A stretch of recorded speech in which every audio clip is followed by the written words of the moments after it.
Ladies and gentlemen, welcome to Tangled. I can spell season 1, episode 6. Which now I can't even see the title of the episode over there. The Return of Strongbow. This is the episode in which Lance Strongbow shows up, and I love that. Love that pseudonym, right? What's your villain name? What's your character name? Lance Strongbow. I love it. I'm not even mad. The more I think about it, and this is unrelated to anything, it was just the very, very first thing that I thought of when I started this episode this morning. The more I like the idea of a Rapunzel eventually leaving Eugene. I swear that's unrelated to anything. But, like, even after having watched this episode, there's several lines where the two characters insist that they love each other without backing. Right? Like, there's nothing demonstrating that these two characters actually give a damn about each other. There's also another thing where that will come up in a minute, which I'll get to in a second. But I'm not trying to say that in like a negative light. It would be interesting to me if... No, that's exactly what was happening. It would be interesting to me if there was... Like, the two characters are so... Like, they have to love each other, right? They have to. It's the only way to explain everything that happens. And, like, they insist upon it, even though they don't really feel it, even though they don't really know it. She, because of her naivete, and him, probably because of the same, because he's probably never had a real relationship before. And both of them realize over time that this is just their first real friendship, and that they do make good friends, but they're not actually really connected or together in any substantial way. In fact, here's a really minor point that absolutely could have been leading to that. They sleep in separate rooms. And I know that's a minor detail, but they sleep in separate rooms completely. And wouldn't it be interesting if there was just that kind of divide between the two? That they just legitimately don't understand that what they're describing, what they're feeling, what they think they're in, all of it is just a really good friendship. Like the two actually like each other and hang out with each other and they're all that fun stuff. And instead of, being romantically connected to each other. Now, again, we know why they sleep in separate rooms. Because all this is hooey, right? All this is me speculating on something that will never happen. Because we know that these two get married and have a child, even. That was already mentioned all the way back in the movie, which obviously predates this. So, obviously, they're going to end up together. But the more I watch of this show, the more I disagree with that. And the more the show is backing that up, which I can't even tell if they're doing that deliberately or not. Anyways, so then we see 8 years ago, and naturally, the way that they try to, rob these people is by sending a fake distress signal, which, as usual, means that all bets are off and they should all be murdered horribly. We find out that they're working for someone called the Baron, or a Baron, or something like that. I bring that up. How many of you know the thing about being a Baron? Let me just get into this. Fiction likes to misunderstand the position of someone like a Baron. Usually you hear someone that's like, oh my god, it's the Baron! And it's like this big wig, right? They're this big, super powerful, awesome, amazing person. But no. Baron is the lowest rung. Now, obviously not literally the lowest, because nobility is this whole MC Escher drawing of nonsense.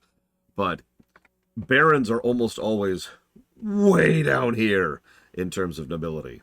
The old joke is that the baron is in charge of everything that he can see, as in physically look around at, and that's an insult because that's how tiny a barony is usually perceived as being. Now, obviously, this isn't necessarily true, and there's some barons that have some strength, and blah, blah, blah, blah, blah. But the point is, baron is almost always supposed to be a small fish. I bring all that up because this is, I believe, the second time that they've mentioned the Baron, and he comes up several times throughout the course of this. Actually, yes, Bonnie Punk. See, he was smart. He built his tower high up. This is actually a plot point in some works of fiction where someone specifically calls themselves Baron as like an insult, as a way of just emphasizing that despite their position or power or prominence, they don't claim any rights to nobility. Yeah, so it's a whole thing. It's a whole thing. And obviously, the reality doesn't always conform to that, because that's just how reality works. But I found it interesting because, as Mr. Regis points out, Baron is a really common thing in fiction, usually for a crime boss. So here we are, crime boss Baron. Cool. Chkunk. Move forward to the common day, and we see Rapunzel is running a goodwill for orphans, which sounds like her. Question. Yes? I could use in at some point in the next, like, half hour and getting the stairs to James back. Sure. Let me finish this thing, and I'll be right up. We were talking about the Chem Barons recently, and yeah, then there's the Red Baron, obviously. What was I talking about? There's an orphanage in Corona. Let's talk about writer factor one last time, because again, if my writer factor in this show is at the level of, say, Arcane or Andor, we've just established the line there, haven't we? Then I would be staring at this and thinking, oh my god, how mismanaged is this kingdom? Remember, we know they have infrastructure that's dilapidated. We know that they're amongst 7 other kingdoms, and their own territory isn't exactly large or expansive. We know that the king and queen aren't particularly economically savvy because of the other things we've been seeing going on. So they also have a freaking orphanage. Oh, sorry. The last thing we know is that they're very reactionary when it comes to crime. That, in fact, they had issues with crime until Eugene showed up. That's actually something that's already been mentioned. So why do they have an orphanage? No. I don't mean an orphanage at all. I mean, they have a big enough orphanage that they have to independently and as an outreach program, not as an official governmental program, take donations from the populace in order to help take care of the people in the orphanage. You see where I'm going with this? This isn't like an officially mandated orphanage. The king and queen are not funding this with the opulence and wealth that they have access to. And there's a big enough orphanage with enough orphans that they need to be worried about that. And the point is, nobody thought about this. I have no writer factor here. My writer factor is very, very low. I do not trust that they thought about this when they actually set up this whole plot point. So what's more likely to be happening here is they just wanted something that's an automatic. Nobody could possibly be against it. They had to show how amazing Rapunzel is, and they had to show that last thing when it came to Lance, and that's it. They just wanted to have the thing, so they said, orphans, that's it, perfect. Orphans are a thing. Yeah, exactly, that's all it is, Bonnie. It's just a cliche, nobody thought about it. Which is a bit of a shame, but here we are. Anyways, I have another question. What is with Shorty in this show? Like, why is Shorty the mascot of this show? Literally, we've seen more of Shorty being a mascot character, as in the random humorous thing, than we've seen Pascal, the actual mascot character.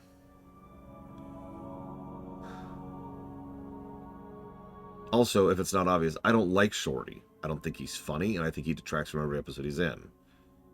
Not to the level of Eugene. But anyways. Yeah, he was funny in the movie, I guess. I don't know, somebody liked him. Because, yeah, he's been in every episode so far, at least to some extent. Something I do praise this episode or this show quite a bit about is the animation. There's this bit where Lance is following them and tailing them. He starts off over here, and then they rush over here, and then there's another alleyway, and he's over there. Now, he's just standing there, but there's this little bit where his cape is going... And it indicates that he, like we didn't see it, but it indicates that he ran over there as fast as he possibly could, and then just stood there. But of course, he did it so quickly that his cape is still in. Tiny little details like that are part of why I do actually enjoy this show, for what it's worth, because the animation is crazy good. Anyways, so, oh my god, it's Lance, my old friend. Oh, everything's cool. They were both orphans. Of course they were. Of course they were both orphans. Gotta tie that in. Lance is just quietly stealing things in the background. Eugene is just quietly putting them back. And Lance goes off to the bathroom, and she's like, send a guard. And Eugene's like, oh, that's my friend. She's right. Send 2 guards. I'm going to admit something to my shame. This episode actually got an honest laugh out of me several times. Yeah, orphans always grow up to be thieves. It's It is actually one of the most common backstories people pick for rogues in D&D. That's not a joke. That is a true statement. Well, for example, listen, he's not up to anything whatsoever. What are you up to? Stuff like that. Or, again, the aforementioned gag with the animations. He says a line where he says, it's victimless. Listen, it's like taking candy from a baby. He literally can't stop stealing stuff in the entire thing. It's just ridiculous. I also... Why is Eugene so weird about all of this? Either Lance is legit, and therefore there's no issues with what he's doing, or Eugene knows there's more going on and should have already called him on it. I hate to say this, but like Eugene acts like he knows this is actually a robbery and not something that's legit. And yet he goes along with it, and when it finds out that it's a robbery and not something legit, he acts like, aha, you lied to me, how could you? As if he's shocked by the action. These two things don't line up. This should have been more of a, okay, so who are we actually robbing? Like just this completely smooth, like, yeah, okay, what's the issue here? Because he had to have called it from the beginning because he didn't want to do this from the beginning. The other way to play this would be he actually did buy that this was legit, and then he's shocked by it, and if he bought it was legit, then he wouldn't have been quiet about it from the beginning. Do you see how these two things don't line up? They literally wanted to have two completely contradictory ideas at the same time, and both of them just run into each other. Anyways.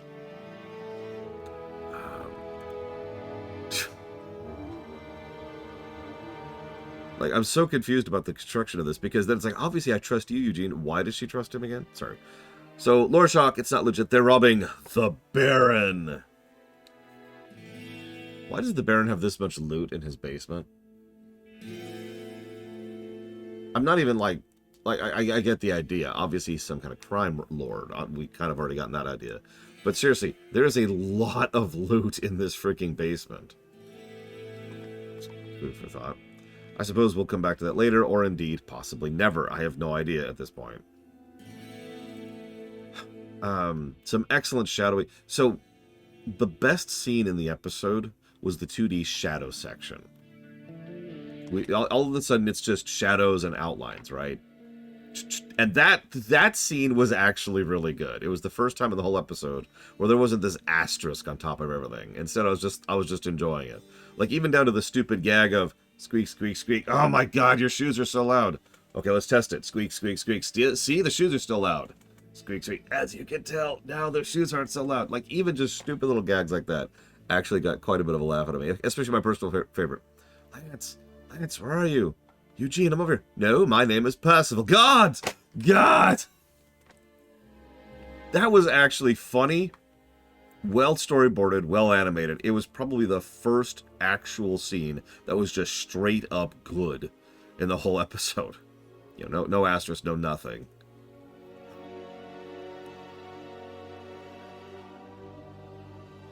Yeah, probably a lot cheaper to make compared to what they usually do. I will say at least Eugene is not a garbage human being in this episode. And I know that's a low bar, but he has been a garbage human being up until now. I compared him to Cartman for a reason. And I did that very much as an insult. Cartman is a monster. And that's what Eugene has been. Except the difference is the show knows that Cartman is a monster. And this show has been pretending that Eugene's a good guy. And it's just like, what? So, this leads to an interesting line. There's this tidbit where Eugene and Lance have gotten away. Scot-free. They got the loot. Cool. And Lance mentions that you have changed. The overall theme of the episode. People change, people don't change. And he says you changed, once you got money. Eugene then insists, yes, I have changed, but it has nothing to do with money. Which brings up an interesting quandary. Because I'm not sure I believe that. Not to be cynical. But I wonder if this show would be the same style. Like if Eugene would be a similarly better person.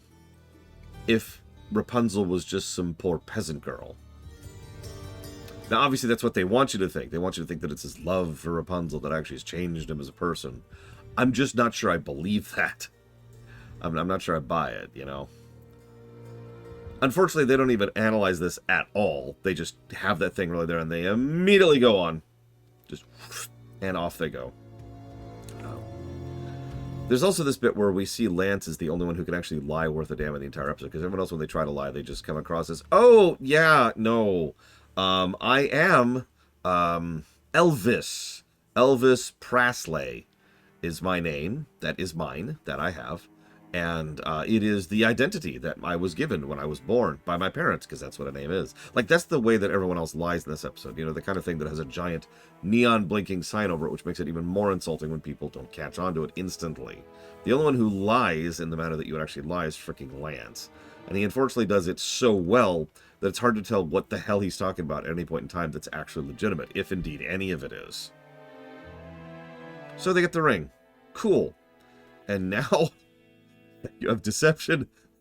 Roll deception. You have disadvantage and -2 to the roll. Okay. The actual dilemma of the episode is actually more interesting to me, because they go and they rob the Baron, and then that's done. They did it. Successful. Woo. Threat over with. But no. Now we get the actual dilemma, which is the ring, which was the Queen's ring from the beginning. I'll give you that one episode. You did line that up neatly with the Queen, with I actually don't know her name. Rapunzel's mother. Okay. So, if we reveal the ring's origin, then we have a problem. If we tell her where the ring came from, we have a problem. So, he decides the only possible solution is to rob her back of the ring. Now, I'm not going to point this out, but did you notice the obvious, I don't know her name, the Superman thing going on here? It's obviously Eugene and Lance. Extremely obviously. And yet, the only thing disguising them is their stupid masks. The moment they take their masks off, it's like, oh my god, it's you. In fact, Rapunzel actually finds out that it's him because of his indent on the stupid pan. So there's that. Naturally, this then leads to Rapunzel being like, okay, we're going to lie and we're going to cheat and we're going to steal. And at this point, I'm just like, credit to Eugene. Eugene says, no. I'm going to go ahead. I'm going to be honest with her. I'm going to return her ring. We're going to go ahead and we're going to move on with this. So he goes, he returns the ring. Lol, body bunk. And the Queen gives a fairly honest response. And of course, then lies to the king about where she got it. Which means the only person who did anything honest in the entire episode is Eugene once. And then the episode ends. And oh, by the way, Lance donated all of the loot to the orphanage. Which says a lot about how the writers aren't thinking about things. I want to say it shows how low quality the show is, and I kind of do mean that, but I don't want to be mean about it. Yeah, he steals from the rich to give to the poor. I'm in favor with that on the concept, but here's the problem. Yeah, it's cheap. It's a very cheap way to make Lance into a good guy, and it doesn't think about anything involved. I'm sorry, but if this Baron is really this kind of a crime lord dick, dropping all that money at the orphanage is just going to put a target on the orphanage. And what's probably about to happen is now all of the robbers who work for the Baron are going to come and rob the orphanage. Or worse. Now, I know, it's a 22-minute episode and we don't want to show all of the kind of stuff in the background. But if you really want to do the cheap and quick and dirty version of this, what you could have done is you could have had her mention, yeah, we got a really large donation this morning. And he's like, what? And as she's talking about this strange donation from whatever his other name was, we could have seen Lance, who's like turning over this giant barrel of loot to someone and being handed a giant pile of cash in response. He bags up the cash and then he drops up the cash to the orphanage. Now that's only one little additional tidbit, and it wouldn't take that much additional time to animate, and it would show that Lance at least has the ability to think about his actions a little bit before just dumping off the loot at the orphanage and walking away to make him a good guy. Just something. Does cash exist in this era? In this very show, they showed coins. One of the bags of loot that he stole was, in fact, specifically a bag of gold coins. And yes, coinage definitely exists in this era. Coins go back a really, really long time. And yeah, exactly. What is the orphanage going to do with a bunch of loot? Loot, by definition, is the kind of thing that needs to be laundered. Like, that's even true in video games and D&D and stuff. You have to find someone who's willing to take that crap. It's one of the reasons why so many video games actually don't deal with that, is because that's an extra little hassle, or they have like a talent or a perk or whatever that says you can sell to anybody, right? Stuff like that. Anyways, I'm getting off topic, but the point is, it just felt like one last little bit of cheapness to show that, hey, he was a good guy after all. Despite my issues, this wasn't bad. It was noticeably improved over the previous episodes, which have usually left me aggravated and irritated and frustrated at characters that were just pissing me off half the time. This was just a nice little comedy romp. And it stayed in that lane, and I'm okay with that. We also got a little bit of backstory for Eugene. And if this is, the quality of show that I've been told it is, this stuff is going to show up in the future. The Baron's going to show up in the future. The background with the orphanage is going to show up in the future. Lance is going to show up in the future, right? But yeah, I cannot call this an orange. But I think I can call this a yellow. I think we've managed yellow status. I think I agree with that.